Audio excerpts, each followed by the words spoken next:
Ladies and gentlemen, welcome back to the Players Zone YouTube channel and welcome back once again to the Premier League predictions here for match week 27. We are closing into the final 10 games. Absolutely cannot wait for the run into the end of the season here.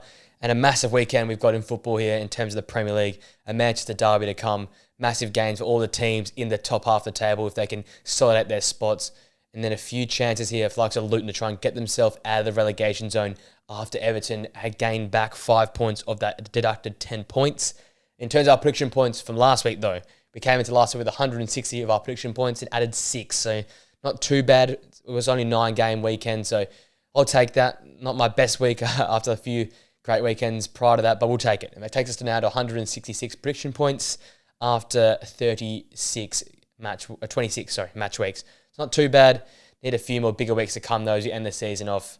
Make sure, guys, if you do enjoy these types of videos, to smash the like on it, subscribe to the Players Zone channel, press the post notification bells so you know when I upload, and also share the channel with mates. That would be much appreciated. Now, cut the waffle. Let's get straight into the predictions now.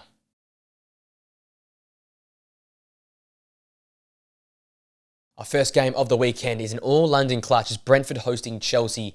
A very interesting game this one proves to be. Brentford seem to in recent weeks have improved their form and improved their performances. It's like Tony being back, Visser being back as well, and you join there with increasing form and more pay. That midfield looks solid, but they continue to just not be able to get results. Took it to Liverpool, but came up well and truly short with a few defensive mistakes. Took it to West Ham at times, but was blown away by Bowen, and yet to really have that big we're back type performance yet. And, that Wolves win was maybe a bit of an anomaly. We want to see another big performance, take some points of Chelsea, even win a game here versus Chelsea, because we know they are vulnerable coming off that, bit of humiliation in the way that they lost that League Cup final to Liverpool. For Brentford, though, it's important that it starts at the back. Defensive solidity, compact shape in midfield areas. They've conceded a lot of goals recently, 4 to Liverpool and 4 to West Ham last time out. So I think a lot of goals as of recent. Shore up at the back, and then go from there and score goals, because they've got goals in their game all of a sudden. And like Tony coming back, he creates goals on his own. He can assist goals for other people. So that's the key. Start at the back, keep it compact, deny Chelsea easy opportunities. We know they're not the best team in front of goals. They don't really convert many chances. To deny them as many chances as possible, they'll likely miss a few as well. And then he can go and counter-attack Chelsea, because they've got some pacey centre-backs, but we saw, especially with Liverpool, they're vulnerable at times in possession and on the ball. So press them high up the pitch, and then counter-attack them and see how they go, because they're a very shaky side from week to week, Chelsea, and definitely a team that Brentford can get up. Looking at the Chelsea side of things, obviously coming off the disappointing League Cup result, and it feels like a story of their season, ups and downs. Had a good 90 minutes and a poor extra time. Sums up how they've had great games and poor games. As such, sitting around that mid-table position and struggling for any continuity and any confidence. A big game for them here post this League Cup final loss, especially for Pochettino. The pressure is on him and the players now, so it's important they bounce back with a big result. I couldn't come out the blocks flying, try and get on the score sheet nice and early. And for Chelsea, it's important. Get on the score sheet early and kill this game off. Don't make it 0-0 going to the 65th, 70th minute, because that's when Brentford can come and nick points. If Antony masterclasses, a few lucky goals or more pay gets involved, that's when Brentford get on top. If you're Brentford, keep it compact, take it late in the game. If it's for Chelsea, get in the front foot early, try and score a goal early, and just lower the nerves. With that all being said, I think Chelsea get over the line in this one here. They need to bounce back, and this is the perfect game for them to do so. I've got Chelsea winning a tight game at 2-1.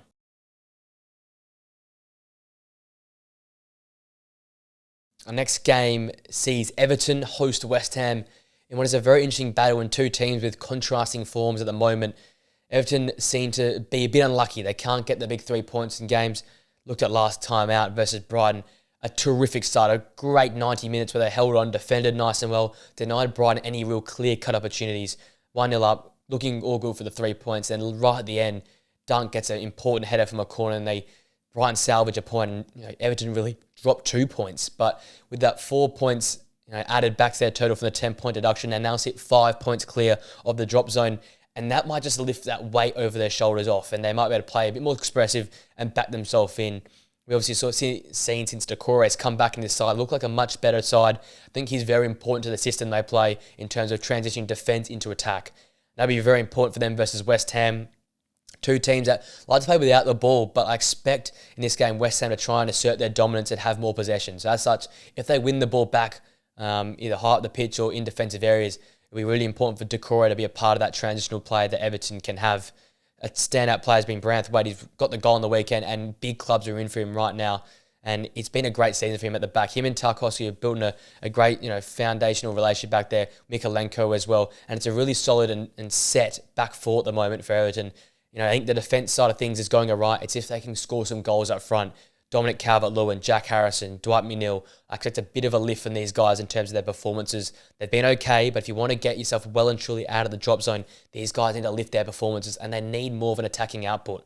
Decore can help that as well, but I need that front three to lift in their overall performances. In terms of West Ham, obviously a massive result, finally getting a win in 2024. The Monkeys off their back as well, as they got their 4-2 win over Brentford. Again, all came from Bowen, those hat-trick, and you can't be relying on him to score all your goals. We saw when things dried up for him, they really struggled. But the key difference was Lucas Paquetá coming back into the lineup. They are now 7 losses in 7 games without Lucas Paquetá. But when he's there, it changes things. They become more of a dynamic type side. It allows them, like Mohamed Kudus and Jared Bowen, to have chances created for them rather than have to chance create themselves. That's very important for West Ham. I think in this game here, I backed them in. I've got them winning this game 2-1. I think they have too much quality and too much talent. Everton will make it hard at home, but I think at the end of the day, West Ham's quality will get them over the line in a nice tight 2-1 win.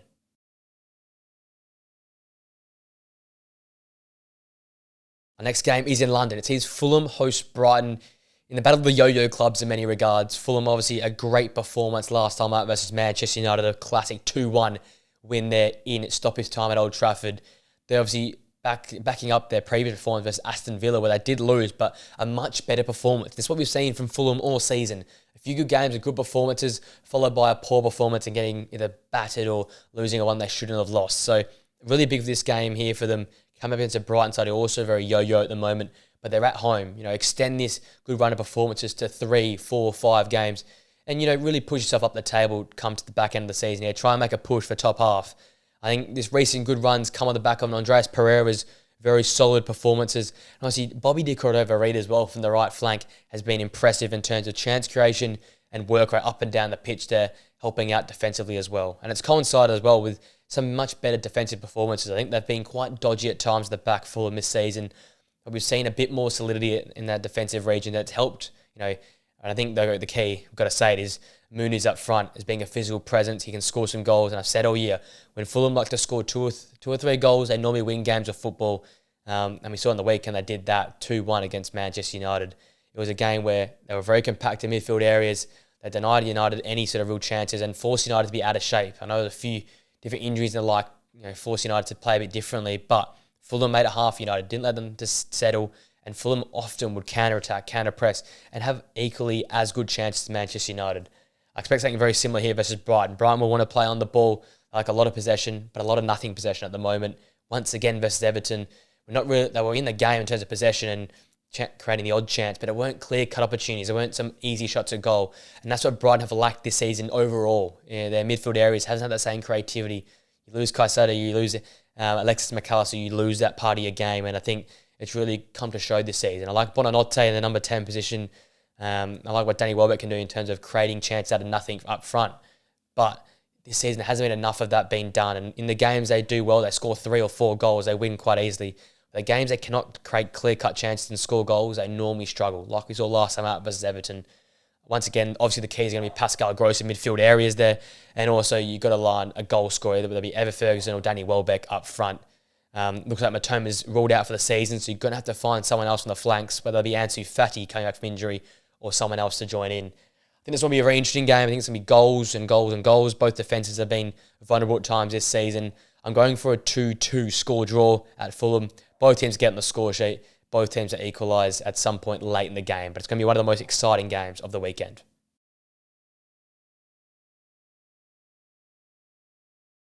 Next game is up north. It's Newcastle hosting Wolverhampton Wanderers. Another very interesting game in terms of that middle bracket period. Newcastle have had 3 really poor performances, obviously just scraped over the line in penalties in the FA Cup there, but are really lacking that real creativity, that edge in the final third to be the team they were last season. I think I found the link because of how poor they've been at the back. They can't go and express themselves in midfield areas just quite how we're used to them doing last season. And I think partly on the coaching, partly on just the poor performance at the back. They've been very vulnerable at times, and I said it throughout the whole year. That defensive identity was their identity last season. That's what made the home ground a fortress. That's what made them travel really well. And this season, it's all fallen apart. And as such, they can't really throw numbers forward and be more front-footed and aggressive in terms of trying to score goals. And I think it's really hurt them this season. Isaac's obviously back, so hopefully he can get a bit of continuity up top. And you got Harvey Barnes and Gordon up top as well. So there's going to be, if there's chance, there's going to be goals scored by these guys. They're very clinical finishers. They're smart in terms of what they do in the final third. It's about getting them clear-cut chances, though. And against a Wolves side who's always very, very good at the back, led by Gary O'Neill and their real tight, compact system, you're not going to get many chances, especially Wolves going away from home. We know what they did against Tottenham. I expect them to play a very similar style of football than they did versus Tottenham, which is hit in the counter-attack when you need to, but also play through the lines when you have a bit of possession. That's what Gary O'Neill does well with his sides. It's not great football at times to watch when they sit in deep and absorb a lot of pressure, but when they have the opportunity to counter-attack or when they're in a little bit of possession, they can play through the lines, use their skill, and exploit teams. Because last time out versus Sheffield United was one of the more boring, uglier performances where Sheffield United arguably had more and the better of the chances. But when it came down to Pablo Sarabia's header, Wolves secure the win because they take that one opportunity, convert it, and win the game. He did it with Bournemouth last season. He's doing it with Wolves this season now. It's their first time in the top 8 since early 2022. So he's obviously doing a very good job here, Gary O'Neill. And his type of defensive style of football where they counter-attack and counter-press will be perfectly made for this game versus Newcastle. Teams find it hard to travel there. As such, I expect it to be a hard game. But I think Wolves have the edge. The form of Pedro Neto, Matheus Cunha's being decent throughout the season. Lamina back in that midfield there. Pablo Sarabia is cooking. The defence is quite solid at times. It's going to be a high-scoring game. I'm going for a 2-3 win for Wolves. I think Newcastle will score first. And like we've seen in recent weeks, the opposition team will come back into it, score a few goals on the bounce, but Newcastle will not have enough to either get a point or 3 points in this one here, and pressure will build on Eddie Howe.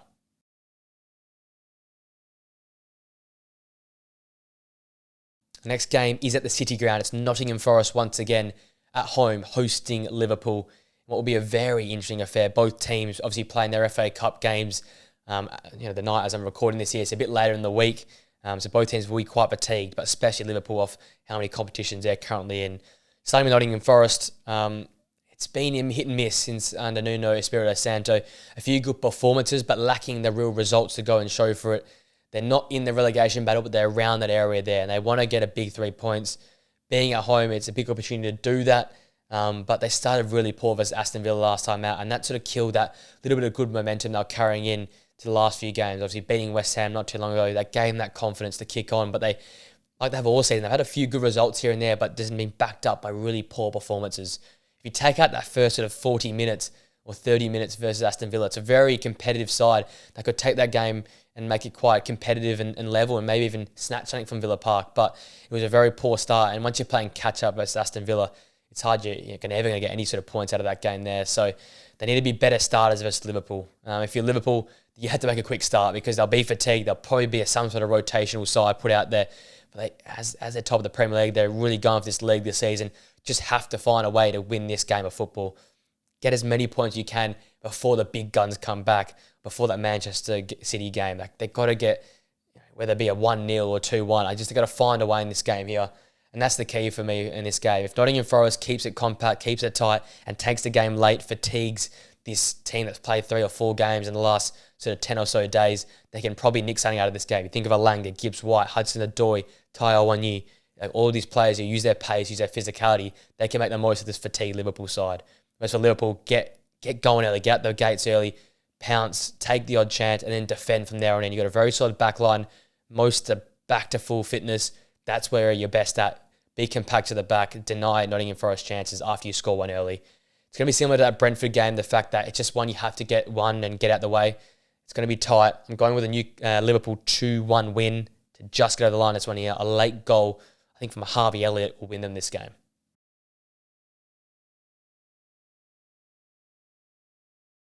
Our next game is in London. Spurs hosting Crystal Palace in an all-London affair. Obviously, Spurs, last time out, was their game 2 weeks ago versus Wolves, where they really struggled to break that Wolves side down. And ever since these players have come back, the Madisons, the Sons, they've really struggled to really have that clinical edge in the final third. Whether it be Richarlison playing down the middle, they're not quite used to that sort of formation. I don't know what's going on, but it's not the same Spurs we're used to at the start of the season. It's a lot of pressure on Ange Postecoglou to get it right because they drop out of the Champions League positions. Obviously, Manchester United dropping points at the moment as well. They should be all right to be in that top five. But if they somehow drop out of the top five, a lot of questions will be asked of if he can do it with this squad here, or do they need more, funding? There's obviously no one's questioning Ange's ability. He's had a great start of the season, but you want to see Spurs kick on. I think they just feel like they just sort of halted a little bit here, missing some big chances, not capitalising, and then being exposed in that counter-attack where their line is so high up the pitch. That's what Wolves did well. Strung 2 to 3 good passes together, and all of a sudden, you're in behind the Spurs back line. Mickey Van der Ven and Romero are only so fast, but passes can break defences apart. I think in this game here versus Crystal Palace, that's the way they'll try and take it. Palace will try and just absorb, try and be as solid as they can at the back. I look at the likes of Anderson now being back, and I look at this sort of deep line positions, the likes of Lermers, even the likes of Wharton's in there as well. They'll just sit in deep, make it compact, make it as hard as possible. And then I like the little duo they had with Mateta and Edouard at top at times last time out on their 3-0 win versus Burnley. Try and utilise that again. Maybe isolate those two up top, go to some sort of 4-4-2 formation and sit in deep and just try and say to Spurs, play past us, because they eventually will make the odd mistake. The ball will turn over. That's when Crystal Palace can use Edouard and Mateta up top as a dynamic duo to try and get the best of Spurs. It's pretty simple to beat them, especially when Spurs are at home. It's be compact and counter-attack and hopefully finish the odd chance you get. For Spurs, though, I think they'll have to bounce back, and they will in this game. I've got them win this game 2-1. I think the attacking quality, talent, the pressure to win a game at home once again, they'll get over top of Crystal Palace. Don't get me wrong, Palace will make it hard here in Oliver Glasner's second game in charge.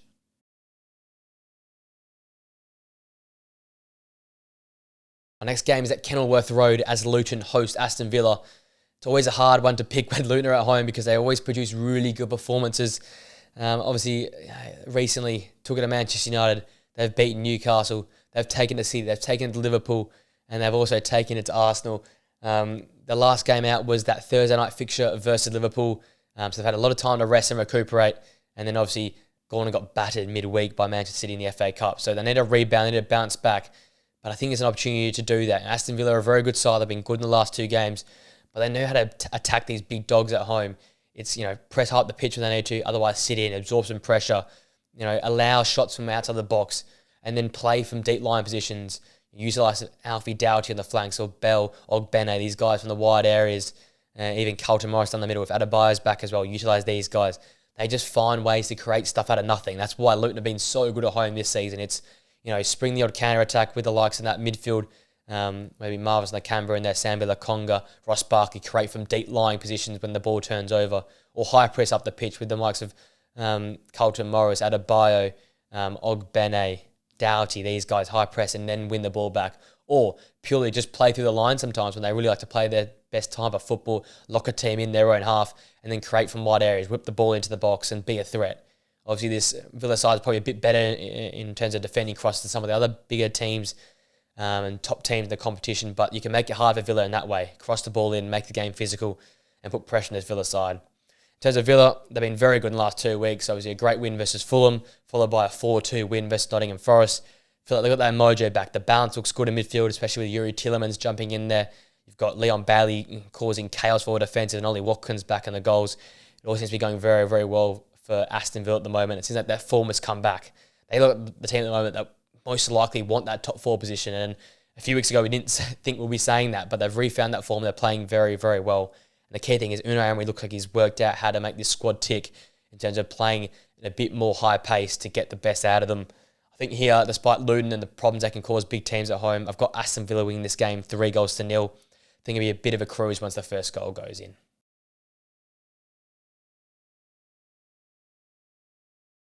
Our next game sees Burnley host Bournemouth, and what could only be a one-sided affair, I can see. Burnley have tried this season. They've had, sparkles, moments when they're beating games, but they just haven't been good enough this season. Obviously, last time out, they're their own worst enemies in their 3-0 loss to Crystal Palace. Overplaying out of the back, turnover. Josh Brown, who has to make the cynical challenge, red card, and then the game just totally goes from there. Obviously, we've seen signs up front with the likes of Lyle Foster. Top there's Ike Amdouni at times. We've seen signs of life in this team in terms of their flank play, but it just hasn't been consistent enough and good enough this season. And I think Bournemouth have turned a corner. They seem to be very, very good as of recently, playing some better football, and definitely, coming towards one of those 3-point type performances. They've just missed out recently. It's very good versus Man City last time out, only a 1-0 loss too. So that goes to show how good this squad really is. Obviously a tough loss in the FA Cup during the midweek, but back in the Premier League, I think they'll get the job done here. Burnley lack a bit of confidence, they lack a bit of quality.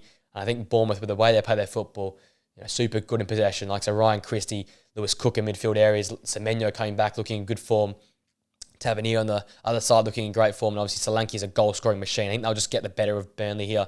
Burnley would try and make it hard. I expect them to be more defensive, be more compact, play the 35-40% possession game we started to see across the last sort of 5-6 weeks prior to this last game. Maybe that's how they try and get something out of the game, but I think Bournemouth have too much quality. They have the better coaching as well, and Andre Areola, and they'll get a comfortable 3-1 win for me.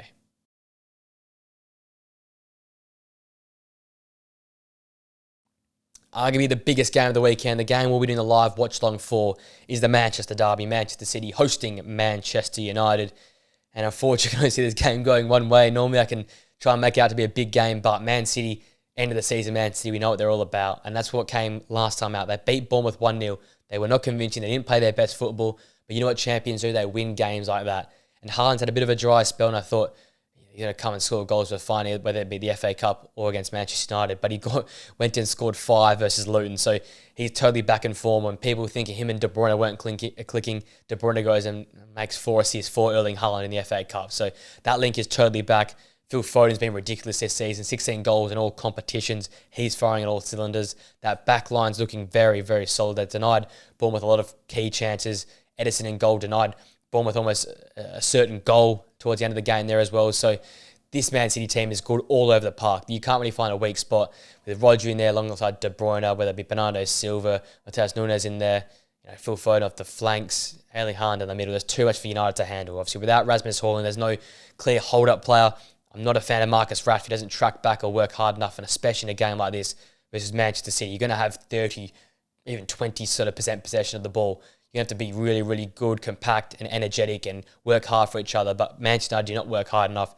They're not consistent enough. We saw that last time out versus Fulham, 2-1 loss, pathetic performance. Didn't look like anyone wanted to be there. Harry Maguire with almost a salvaging goal, which was then overturned by Fulham's late stoppage time win. That just goes to show where United are at. There's key individual performances at key important times, but as a team, they're not there. Man City are a team. They will break United apart with the luck of Luke Shaw, Lisandro Martinez, Casemiro looking slow, a young Kobbie Mainoo, Bruno Fernandes out of form, no Rasmus Haaland. It's going to go one way for me. For Man United to get anything out of the game, it's to be super duper compact to the back like they were versus Liverpool, and then have Rashford and Garnacho as the two outlets, as almost two false strikers for a counter-attack, because otherwise I do not see United getting anything out of this game here. I think City cruise it. Once the first goes in, the floodgates will open. I got City winning this game 4-0.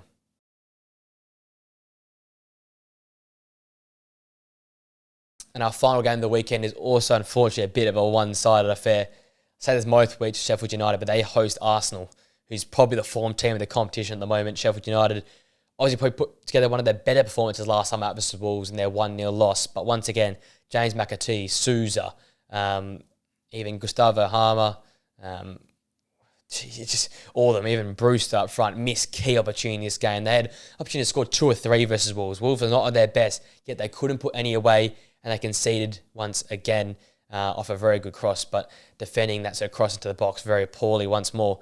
They've got to be better than that, especially versus Arsenal. You have to be clinical versus Arsenal. They're the best team in the competition right now by a long way. 25 goals in their last 6 games, scoring goals for fun. Ødegaard, Saka, Havertz, Rice, all in tip-top form. That back four does not look like conceding a goal, and we know how good they are from set pieces and corners. So Sheffield United really have to tighten up in that sort of set piece dead ball situation, because they've conceded a lot of goals from crosses and corners over this season here. With Arsenal's form, if they play their strongest side, I can only see this being very, very ugly. I've got Arsenal win this game 7-0 in this one here. I think it will be very, very yuck.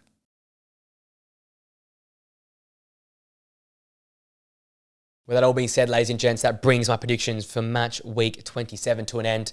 Let me know what you think in the comment section down below. What's your predictions for the Manchester derby? How many does Arsenal put past Sheffield United? Does Spurs get back to winning ways versus Crystal Palace?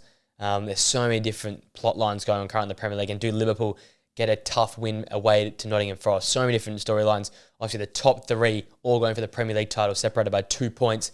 You obviously got that battle for 4th and 5th going on there with Tottenham, Aston Villa, Man United maybe. How did Chelsea and Newcastle go? There's so much going on in the Premier League. That's why we love it. That's why it's the best league in the world. With that all being said, ladies and gents, if you did like the video, please smash a like on it. Subscribe to the Players Zone channel for more football-based content. Also press the post notification bells to know when I upload. Also share the channel with mates who like this sort of content. That would be much appreciated. As I said, we're going for 500, so please subscribe, share the channel. Let's get to that big milestone, and then hopefully try and push on to a K within the next year or so. With that being said, ladies and gents, hope you enjoy the weekend's football action. Have a great rest of your day, and I'll see you guys on the video or podcast very, very soon. Until then, see you later.